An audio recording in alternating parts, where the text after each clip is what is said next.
সবই বুঝি, এই সব কিছু হয়েছে তোমার মিছা কথা আর তাল বাহানা।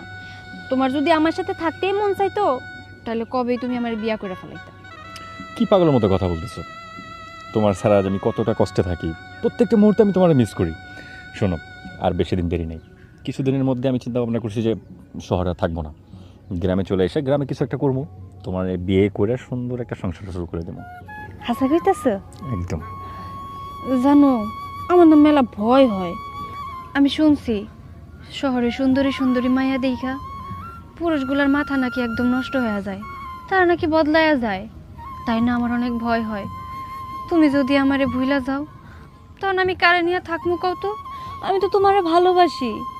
হ্যাঁ, আমি জানি তুমি আমার অনেক ভালোবাসো, কিন্তু একটা সত্যি কথা কি জানো, তুমি আমার ঠিক যতটা ভালোবাসো তার থেকেও বেশি আমি তোমাকে ভালোবাসি। তাছাড়া তোমার আমার যে ভালোবাসা সেটা তো নতুন না।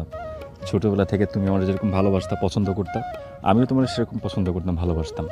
আর এখন আমরা বড় হয়েছি, এখন আমরা সব কিছু বুঝি। এখন কি আমার সময় আছে অন্য কারোর দিকে তাকানো, অন্য কাউকে ভালো লাগার মতো? বলো।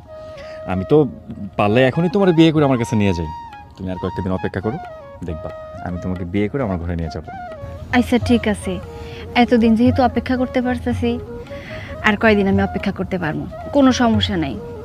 কিন্তু একটা কথা আমি আবারও কয়ে দিতেছি, যদি অন্য মায়ের দিকে নজর যায় না, খুব খারাপ হয়ে যাবে কিন্তু কয়ে দিলাম। কখনোই না। আমার এত সুন্দরী চাঁদের মতো একটা ভালোবাসার মানুষ থাকতে আমার অন্যদিকে কেন নজর যাবে? কখনোই যাবে না, প্রশ্নই ওঠে না।